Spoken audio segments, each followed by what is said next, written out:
Cuando estudiamos en la Facultad de Economía de la UNAM, aprendimos que la economía política es una ciencia, que como toda ciencia social estudia y descubre leyes económicas y que éstas, como toda ley, tienen un carácter necesario, que dentro de ciertas condiciones históricas, económicas, sociales y políticas, esas leyes necesariamente se cumplen aunque no les guste a muchos, que aunque no nos guste como pueblo, como obreros, empresarios, como banqueros, productores o gobernantes, estas leyes necesariamente se cumplen.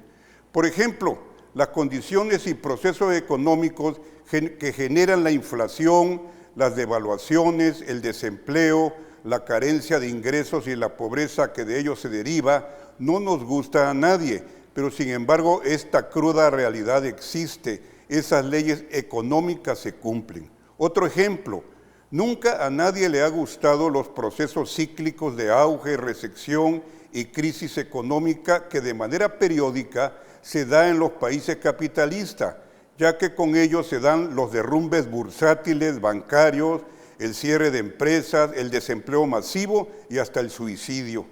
Y aunque ello lleve a la miseria a cientos de miles de familias y a la ruina a cientos de empresarios, comerciantes y agricultores, y derive en una crisis política y social, eso se ha dado así necesariamente porque las sociedades están sujetas a leyes económicas, históricas y sociales. Los gobiernos de los países hoy, como directores de orquesta sinfónica, meten mano, intervienen en la economía para arreglar la maquinaria social, para corregir el rumbo por medio de políticas fiscales, monetarias, presupuestales y del gasto público, entre otras herramientas, para enfrentar, paliar y frenar esos procesos económicos que como un tsunami arrasan a sus países. La tesis principal del neoliberalismo económico es la total libertad de empresa. Señala que el Estado no intervenga en el mercado ni en la economía de un país, porque ello interfiere y estorba a la iniciativa privada. Los neoliberales en México le apostaron a depositar el proyecto de nación en la sagrada propiedad privada, sobre todo de los grandes consorcios. Según esta tesis neoliberal, el Estado no debe ser propietario de nada, solo debe estar al servicio de los capitales como un administrador y ya.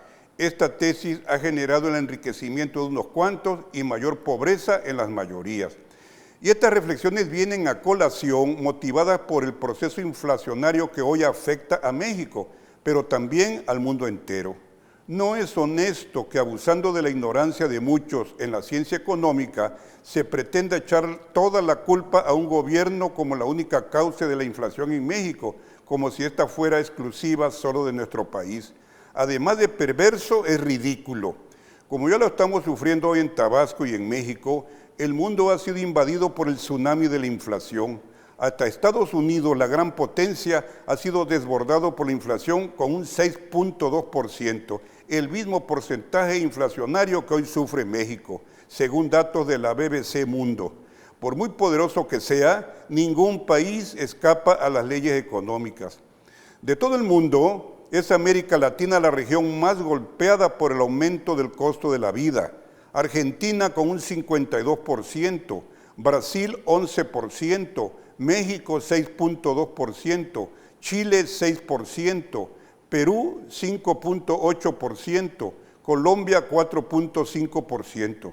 No tiene caso enlistar a Venezuela, que tuvo una hiperinflación de 2.000% en el presente año y se espera que para el siguiente año tenga una inflación de 2.700%. La recesión económica mundial, agudizada por la obligada parálisis económica provocada por el COVID-19, tomó desprevenidos a muchos gobiernos para enfrentar la pandemia. Al caernos este jinete del apocalipsis, muchos gobiernos no tenían las finanzas sanas y una adecuada infraestructura hospitalaria para enfrentarlo. La caída del comercio mundial con la pandemia se tradujo en menores ingresos para muchos países, en mayor déficit para sus finanzas públicas y en consecuencia en mayor endeudamiento y devaluación de sus monedas respecto al dólar. Según datos recientes de Capital Economics, Argentina encabeza la lista con una devaluación respecto al dólar del 17%, Chile 15.7%, Colombia 13.4%, Perú 11.2%, Brasil 8.7% y México 6.2%. Como los intercambios se hacen en dólares en el comercio mundial, al encarecerse el dólar, nuestras importaciones se vuelven más caras, se encarecen los bienes de consumo doméstico y también los insumos productivos. Esto último encarece los costos de producción y por tanto los precios y el costo de la vida. Además, al encarecerse los bienes importados, nos vemos obligados a erogar más recursos con nuestras importaciones, lo que aumenta nuestro déficit comercial, impactan de manera negativa nuestras finanzas y todo ello como una cadena se traduce en mayor devaluación y en más inflación. Las leyes económicas no perdonan. Una causa de la inflación muy particular en México ha sido que al eliminar el gobierno de la Cuarta Transformación, el mecanismo de condonación de impuestos a los grandes consorcios, estos, al verse obligados a pagar impuestos, le han cargado ese costo fiscal a las mercancías, subiéndoles el precio. El perjudicado al final de cuentas es el consumidor final. Esto lo veíamos venir ya desde hace meses. Los gastos extraordinarios para enfrentar la pandemia han provocado el aumento de la deuda pública para muchos países.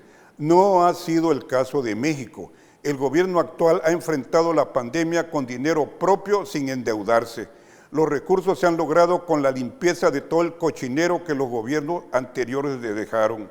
El gobierno del presidente Andrés Manuel acabó con el sistema de condonación de impuestos, eliminó los fideicomisos que solo servían para ayudar a los amigos del poder, ha venido combatiendo la corrupción para evitar el uso indebido de los recursos públicos. El paisano presidente impuso una austeridad republicana en todo su aparato de gobierno para evitar el dispendio y los gastos suntuarios. Ya lo dijimos aquí, con los gobiernos neoliberales, el peso mexicano acumuló una devaluación de 20,000% desde Zedillo hasta Peña Nieto. Durante el periodo neoliberal, la deuda pública de México aumentó 4,400% y con el gasolinazo la inflación se fue a las nubes. Pero eso no justifica que el ama de casa y las familias de menores recursos aquí en Tabasco hoy estén sufriendo la carestía y que ven con angustia que cada día los recursos familiares les alcanzan para menos.